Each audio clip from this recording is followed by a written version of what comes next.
तर का हो पाणी हवंय का विचार मला विचारायला एवढं असं चला चेष्टेचा भाग. नमस्कार. काल रात्री आलो झोपलो आणि गडावा. So hello guys, welcome back our new blog. तर गाईज आज आम्ही चाललो आहे रसागडला. मागच्या ब्लॉगमध्ये तुम्ही बघितलेच असेल की आम्ही मोहीम ठेवलेली होती, त्याच मोहीमसाठी आज निघालो आहे. आणि माझ्यासोबत आहे आज अमोलदा, मागं साहिल आणि साक्षी पण आहेत.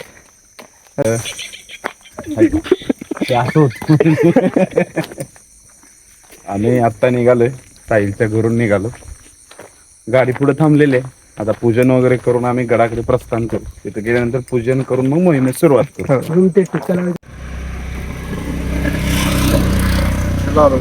खास आम्ही साताऱ्यावरनं मागवलेली माणसं.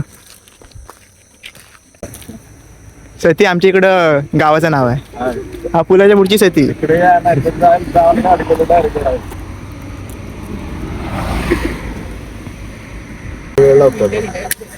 हो नवीन आहे, समजून घ्या. नवीन कुठलं का जुन्या पनवेल मध्ये गाडा पूजा असं हे बघा ते दिसतंय हो. देवा उठा रे बाबा. कशी कशी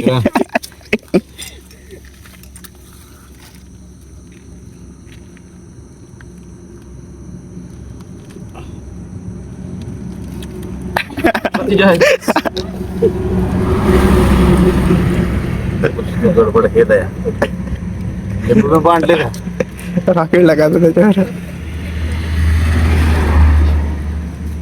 मातीच पण संपत आला.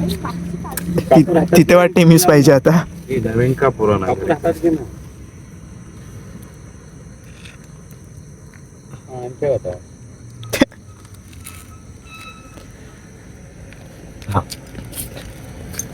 अगरबत्ती कुठे चला. हे कसं बजेट कमी आहे, समजून घ्या ना.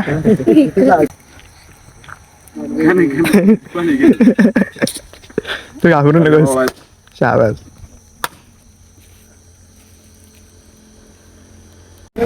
हो अमोलदा, काय तुम्ही चहाची तलप आली म्हणून थांबवलीत आम्हाला. वाढदिवसाच्या हार्दिक शुभेच्छा.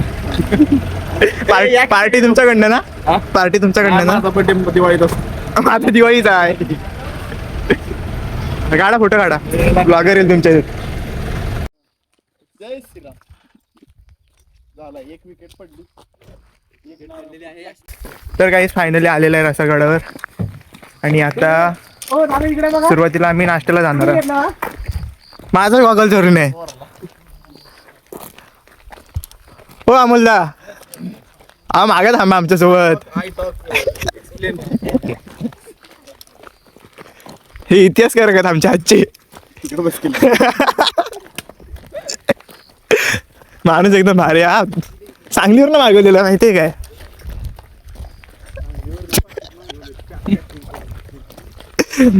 आमच्याकडे पोरं बरी जमलेत आज. मागवतो काय अजून.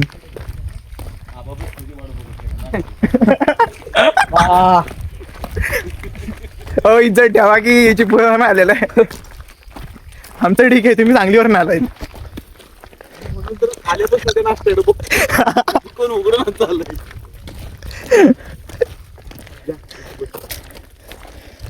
काही पुण्य ना. खाली फक्त ढगांची चादर बघा, नेक्स्ट लेवल वाटते. पूर्ण असती तर अजून भारी वाटली असती. चंगू मंगू या लवकर. हे दोघे चंगूमंगू म्हणतायत.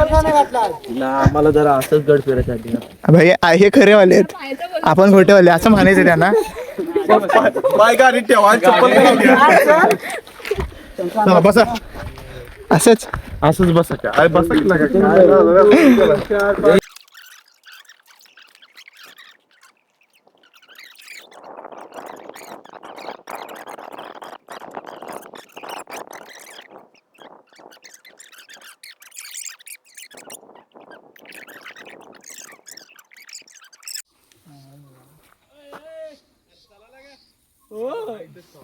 येतो.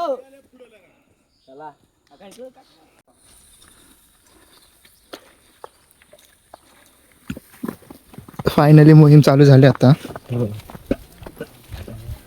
आणि आज आम्हाला अमोलला गाईड करणार आहे पूर्ण मोहीमबद्दल, कसं काय आहे वगैरे वगैरे. आणि माझ्या ब्लॉगमध्ये सुद्धा आज जास्तीत जास्त अमोललाच बोलतील, मी कमी बोलेन आज.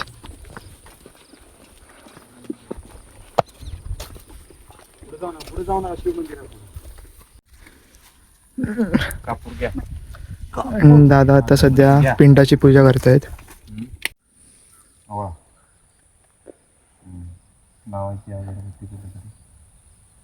आणि आता गड चढायच्या अगोदर आम्ही प्रथम पायरी पूजन करतोय. आता काय करायचं सांग. हा. पायरीवरती पाणी होत आहे. नारळ आणलाय कर. पुढे तू पुढे.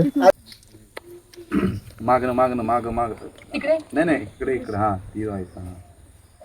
हा ही फुलं सगळी मांडायची. मध्ये केसरी फुल, बाजूला पिवळं फुल, मध्ये पांढरी फुल अशी मांडून घ्यायची.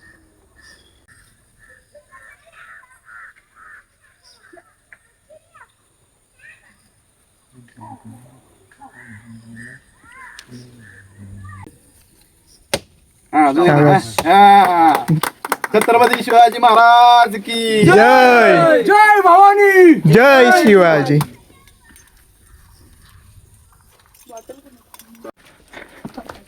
आणि मोहीमसाठी पोरं बघा किती उत्सुक आहेत.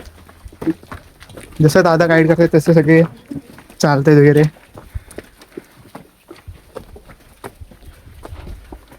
जय शिवराय सगळ्यांना. जय शिवराय. खर तर गेल्या 5-6 दिवसापासून होतं नियोजन यायचं. रायगडची मोहीम झाली तर त्याच्यामध्ये बरेचसे अनुभव आले की लोकांना इतिहास जाणून घ्यायला आवडतं. काहींचं कसं असतं, आपण म्हणतोच की एखाद्या मोहिमेमध्ये सोमे गोमे असतात. सोमा म्हणजे तू नाही, म्हणजे सोमे गोमे कसे आहे की बाबा नुसतं यायचं आणि जायचं. पण त्या गडांचा इतिहास काय आहे बाबा, महाराजांनी जे किल्ले निर्माण केले त्या मागचं प्रयोजन महाराजांचं काय होतं की बाबा दुर्गबांधणी कशी असावी, जलशास्त्र कसं असावं, योजना कसा असाव्यात, नियोजन कसं असावं, गड बांधणी कशी असावी, गडावरती काय उभा करावं, पाण्याचे स्रोत कसे असावेत, राजवाडा कुठं असावा, किल्ल्याच्या आतमध्ये असणारा किल्ला म्हणजेच बाले किल्ला कसा असावा, पाण्याच्या टाक्यांचं खोदकाम कसं असावं, पाणी अडवा पाणी जिरवा ही संकल्पना कशी असावी, किंवा गडाच्या तटापासून ते गडाच्या शेवटच्या पायरीपर्यंत सुरक्षा कशी द्यावी, गडाला दरवाजे कुठे उभे करावे, ह्या सगळ्या संकल्पना ज्या आहेत त्या आपल्याला या अभ्यासातून पाहायला मिळतात. महाराजांना विजयनगरमधून निघाला त्यावेळेला सगळ्यांना असं वाटत होतं की महाराज मरणार, आता स्वराज्य संपणार. पण ज्या वेळेला महाराजांनी अफजल खानाचा वध केला 28 नोव्हेंबर 1659 महाराज पन्हाळ्याच्या पायथ्याला गेले. पन्हाळा बिंदास्त आहे, गडाचा गडकरी निवांत आहे. त्याला समजलं की पायथ्याला सैन्य आहे, तर कोणाचं, तर महाराजांचं. अफजल खान कुठं वर. हा जो सगळ्यात महत्वाचा पायंडा होता ना, तिथून स्वराज्याला अशी कलाटणी भेटली. परत येते पुरंदरचा तर तिथं परत स्वराज्य खचलं. 23 किल्लेच फक्त आपल्याकडे राहिले. पण परत जो कमबॅक 1676 पर्यंत महाराजांनी केला, 346 किल्ले स्वराज्यात आले. म्हणजे पुरंदरचा तह होतोय 1665च्या दरम्यान. आणि तिथून जो महाराजांनी कमबॅक केला 360 किल्ले स्वराज्यात आले. म्हणजे जवळ 7 ते 8 वर्षात. म्हणजे विचार करा की महाराजांना सगळं उभा करायला 25 वर्ष गेली आणि फक्त कमबॅक करायला 6 वर्ष गेली. का? सगळ्यात महत्वाचा असतो तो अनुभव. आणि लक्षात, कारण आपण होतो दरवाजा बांधणीमध्ये. आता दुसरी गोष्ट म्हणजे दरवाजाची सुरक्षा ही सगळ्यात महत्वाचा पार्ट आपल्या दरवाजाच्या बांधणीमध्ये असतो. कारण मूळ राबता जो आहे, मूळ गडकऱ्यांचा येणं जाणं आहे, अधिकाऱ्यांचं येणं जाणं हे गडावरून असतं.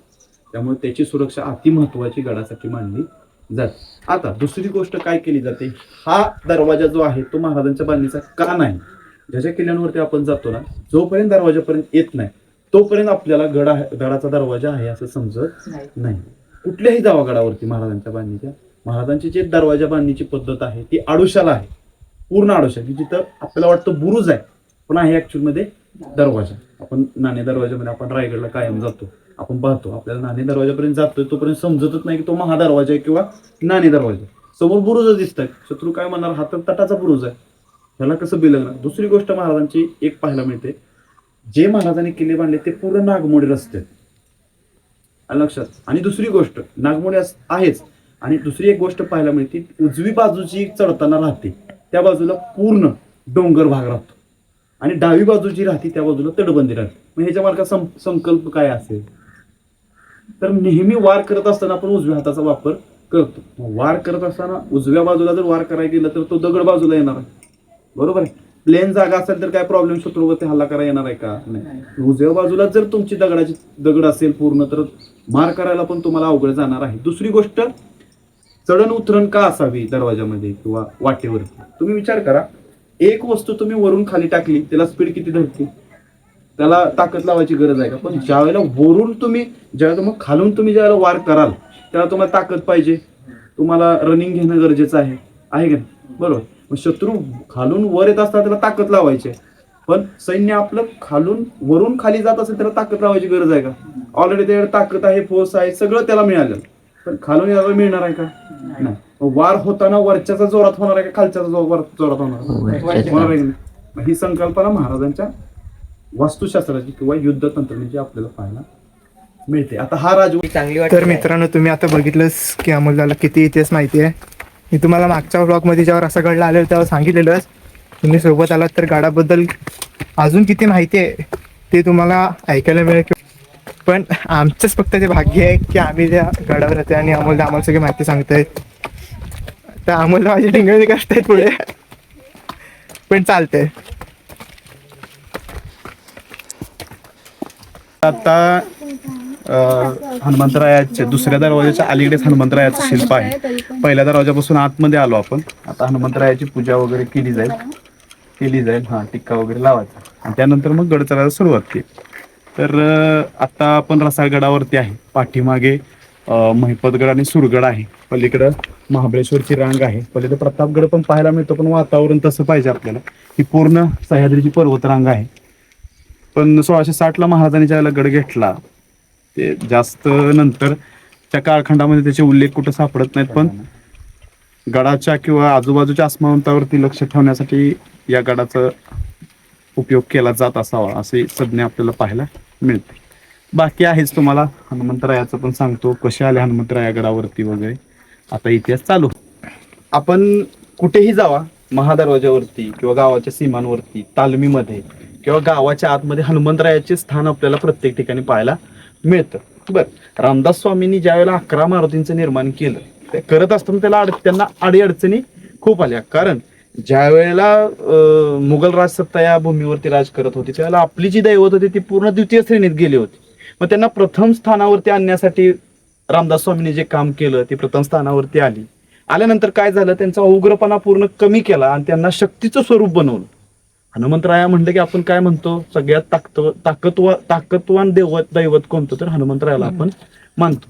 त्या पद्धतीने मग काय झालं की हे जे हनुमंतरायाचं शिल्प होतं किंवा हनुमंतराव गडावरती कसे आले याचं पण एक संकल्पना आपल्याला ऐतिहासिक दृष्ट्या वाचून समजते. तर ते कसं, ज्या ज्या ठिकाणी महादरवाजे आहे ते एकाकी ठिकाण.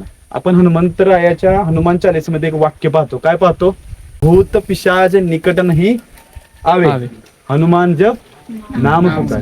म्हणजे हे असं दैवत आहे की त्याच्यापासून पूर्ण अदृश्य शक्ती ज्या आहेत ते निघून जातात. म्हणजे आपण एका काही ठिकाणी जर पहारा देत असो, आता तुम्ही विचार करा, त्या डोंगर रांगेची खाली पर्वतरांग उतरत्या, ते एकाकी ठिकाण आहे, तिथं काय राबता कोणाचा आहे का? तिथं 2 सैनिक पहारा देतात. मग ते रात्रीचं एकाकी ठिकाण आहे, भीती वाटणं साहजिक आहे, बरोबर आहे ना? मग आपण आठवणार कोणाला? राम राम राम राम, जय श्रीराम जय श्रीराम, बरोबर. म्हणजे हनुमंतरायाची उपासना ज्यावेळेला करतो त्यावेळेला आपण रामापर्यंत पोहोचतो. मग करणार काय, आपण हनुमंतरायाला ते एका ठिकाणी बसवणार, जेणेकरून ते शक्तीचं दैवत आहे, त्याच्याकडे बघितलं की आपली पॉझिटिव्ह थिंकिंग वाढणार आहे, बरोबर आहे. आपल्यासोबत कंटिन्यू निगेटिव्ह थिंकिंग वाला माणूस असेल, आपण म्हणलं की नाही मला ही गोष्ट करा, तो काय, अरे तुम्हाला जमणार आहे का, असं ज्यावेळेला म्हटलं जातं त्यावेळेला आपल्याला निगेटिव्ह थिंकिंग मुळे आपला पूर्ण भरोसा असता तो कोलॅप होतो. पण त्याच ठिकाणी उभारी देणारा मित्र असेल तर बाबा तू काही कर, मी तुझ्या सोबत, तुझ्या कितीही संकट येऊ दे, तुझ्या पाठीशी मी उभा आहे, तू कितीही संकटात जा, मी उभा तुला काय तयार करायला आहे, असा एखादा मित्र असेल तर आपण उच्चांक लगेच घाततो, पॉझिटिव्ह थिंकिंग आपलं वाढतं आणि काम सहजासहजी होतात. अशा पद्धतीने हनुमंतरायास तुमच्या सोबत आहेत की बाबा हा माझ्यासोबत हनुमंतराय, किती बरं वाटतो, दैवत एक शक्तीचं स्वरूप आमच्या सोबत आहे, म्हणजे भीती वाटणार आहे का तुम्हाला? नाही. म्हणून हनुमंतराया नेहमी एकाकी पहारे ठिकाणी, एकाकी दरवाजाच्या ठिकाणी हे दैवत आपल्या पूजनीय किंवा स्थापनीय आपल्याला पाहायला मिळतं. आता दुसरी आडोशाला ना, आता आडोशाला, हो त्याच्यामुळे चला आज तोफ असावी कशी, मी तुम्हाला सांगितलं साच्या पद्धतीने. ओतीव आणि साचा. तर त्याच्यामध्ये कसा प्रकार असतो, हे कडे तयार असे केले जातात या पद्धतीमध्ये, जॉईंट केले जातात, मध्ये शिसं ओतलं जातं. ही लोखंडी जी पट्टी आहे ही गोल फिरून फिट केली जाते. मग शिसं वाळल्यानंतर काय करतं, घट्ट धरून ठेवतो, मग तोप जॉईंट होतो. दुसरी गोष्ट, तोप निकामी करणे म्हणजे काय, ज्या वेळेला आपण इतिहासी दृष्ट्या जर वाचन केलं तर आपल्याला एक गोष्ट पाहायला मिळते. कोंडाजी बाबा ज्या जंजिऱ्यावरती गेले होते, महाराजांनी त्यांना एकच सांगितलं होतं, एक दारूचं कोठार उडवा आणि सगळ्या तोफा निकामी करून टाका. निकामी म्हणजे काय हा प्रश्न आहे ना. हा, ह्याच्यात खिळा ठोकला, ह्या तोफेचा विषय संपला.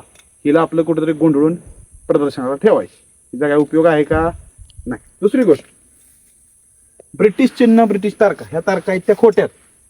त्याला काय संकल्पना, ह्या तारखा खोट्या टाकण्यामागचं कारण काय, जर महाराजांनी तोफा घेतल्या हे तारीख बघून हा हे तोप एवढंच आयुष्य आहे तोफाला, हा विषय होता. हे ब्रिटिशांचं चिन्ह, हे काय क्राऊन आहे, क्वीन क्राऊन आहे. आलं लक्षात. त्यांच्यामध्ये महिलांना क्वीन म्हणलं जातं. क्वीन काय क्वीन म्हणजे क्राऊन, तिचा जो वरचा मुकुट आहे तो इथे आहे. आता तर गाईज आता आम्ही आहे रसागडावरती, मंदिराच्या समोर आहे. आणि आम्ही यायच्या अगोदर पॅम्पलेट पसरवलेलं खूप की मोहिमेसाठी आमच्यासोबत तुम्ही सहभागी व्हा. पण आमच्यासोबत फक्त आम्ही 13 जण आलेलो आहे. 13 जणात पण आम्ही खूप चांगल्या प्रकारे अशी म्हणजे मोहीम राबवते असं वाटतंय, कारण की अमोलदा आहेत आमच्यासोबत. खूप चांगली माहितीसुद्धा सांगतायत ते. पण आजचा ब्लॉग काय एवढा फनी नाही होणार, पण आपले गड किल्ले कसे चांगले राहतील, म्हणजे त्यांच्यावर स्वच्छता कशी करता येईल वगैरे वगैरे सगळ्या गोष्टी आम्हाला अमोलदा चांगल्या प्रकारे सांगता येतात. आणि सध्या आता आमची जेवणाची तयारी चालू आहे. सगळं काही दाखवलं तर ब्लॉग खूप मोठं होईल, म्हणून मेन जे आहेत तेच दाखवतं आता सध्या तरी. आणि आता ते पुजारी काका म्हटलेत आम्हाला की 12:30च्या आत जेवण वगैरे बनवून घ्या, म्हणून आम्ही आता जरा जेवणाची तयारीला लागलो आहे. साफसफाई आम्ही जरा थोड्या वेळानंतर करणार आहोत. तर चला जेवणाकडे बघूया जरा काय चाललंय ते. काय मिलिंद, काय बोलशील आपला आजच्या मोहीमबद्दल तू? काय नाही, मोहीम चांगल्या रीतीने यशस्वी बस भाई, पर्यटक पण आज आलेत रे बऱ्यापैकी. धुवायला लागले थोडं पाण्याचं अमोलदानी आज लय वावा केली नाही ना, लय वावा केली नाही अमोलदानी आज. चल घेऊन चल. बरं आचारी कोण आहे, कोणता नाही सकपा? वा, लोकांनी नाव नको ठेवायला तुला. नको नको मना गुंतू मायाचा. वा, शाबास पोरा शाबास.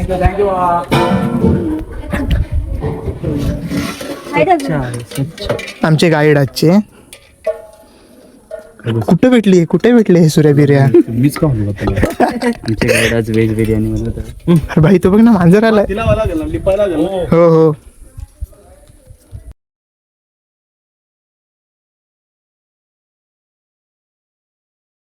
मित्रांनो, आता सगळी जेवणाची तयारी लावून दिली तिकडं अमोलदानी वगैरे सगळ्यांनी. आणि आता आम्ही स्वच्छता मोहीमची सुरुवात करतोय. 2 ग्रुप केलेत मुलांनी, मुली तिकडे जेवणाला लावलेले आहेत. ते 3 जण तिकडे गेलेत आणि आम्ही 4, मिलिंद, सोहम, साहिल आणि मी अर्धा भाग वाटून घेतलेला आहे, अर्धा भाग त्यांनी घेतलेला आहे. आणि आता साफसफाई करतोय सध्या. हा, त्यांच्या फोन मध्ये पण सिनेमॅटिक व्हिडिओ काढ. ओके. रोपवे म्हणजे सामान सामान खालना पण एवढं काय चढणार. मित्रांनो, हा खाली इकडे हे जावळीचं जंगल आहे ना. हा कुठे जावळीचं जंगल? हा जावळीचा जंगल आहे पुरा. जावळीचं म्हणजे आमचं आहे. अरे भाई, जावळी काय गाव नाही, गाव आहे जावळी. अरे जावली गाव तिकडे, प्रताप तिकडे ना. हा पूर्ण जंगल आहे रे. इथनं खाली जाताना असं वाटतंय ना भीती. भाई काय जंगल आहे एवढा दाट. हा, पुढे चल बघू तिथं काय रोपे वाटते. पुढे जाऊन बघावं काय आहे काय नाही ते. मित्रांनो, जर तुम्ही आला असतात ना, तुम्ही खूप काही एक्सपिरियन्स केला असतात. तुम्ही ती माझ्या कामावलेत आज. कुठं आहे खेकडा? खेकडा कुठं? हा बघ जिथं आहे तो. गप, पांढरा खेकडा येतो. जाऊ दे चल. आता पाय पडला असता त्याच्यावर. हा तर आपण कुठे होतो खरंच तुम्ही जर आला असतात ना खूप काही एक्सपिरियन्स केलं असतं खूप काही गमावलं सुद्धा. हे केलेलं आहे पण या रसागडावर स्वच्छता बरीच आहे आम्हाला पाहिजे तशी स्वच्छता करायची म्हणजे रायगडावर जर गेलो तर आम्हाला सांगतात की तिथं खूप कचरा म्हणजे पर्यटक येतात ना त्यामुळे कचरा होतोच आणि तिथे साफसफाई व्हायलाच पाहिजे. रसागडावर एवढे पर्यटक नाही आहेत पण स्वच्छता चांगली आहे स्थानिक लोकांनी स्वच्छता चांगली ठेवली न साहिल. तर गाईस असा कचरा असतो किल्ल्यांवरती त्याची साफसफाई करणं गरजेचं आहे म्हणून आम्ही ही स्वच्छता मोहीम प्रथमच राबवले. तिथे आम्ही चार पिशव्या झाले ना रे 4 पॉलिथिनच्या 4+ पिशव्या पॉलिथिनच्या भरून ठेवलेल्या आहेत. काय होत नाही आम्ही 35 काढले 35. पण भाई स्वच्छता इथे चांगलं आहे नाही तर साखर शिवबाच होणार. हॅलो हा कोण बोलतोय? आमच्या आजचा आचारी चेंज झालेत. आचारी ती होती पण आता आचारी अमोलला झालेत. हो जेवणाला टेस्ट आहे ना जेवणाला हा. अरे एकदा खाऊन तर बघ की नियोजन कट्ट आहे कसे यावं लागते. हॉटेल यावं लागतंय. नाही. मीठ कमी असतं माझ्या बाबा. हे पैसे कमी अंदाज कळत तुम्हाला फक्त मिठाचा अंदाज हे नाही पैसे कमी करायचे यांचे हा? पैसे कमी करायचे पैसे असं जाऊ का मिठाचं तुम्हाला कळतं मला नको राहू त्यात हात नाही धुतले. मिठाचं तुम्हाला कळतं. आमची मोहीम झाले सगळं झालं जेवण खाणी वगैरे सगळं झालं ओके एकदम. आणि आता पाऊस आलाय आणि जायच्या अगोदर आम्ही एक रील पण केले. तर आजचं एवढंच बाय बाय. बाय बाय करा.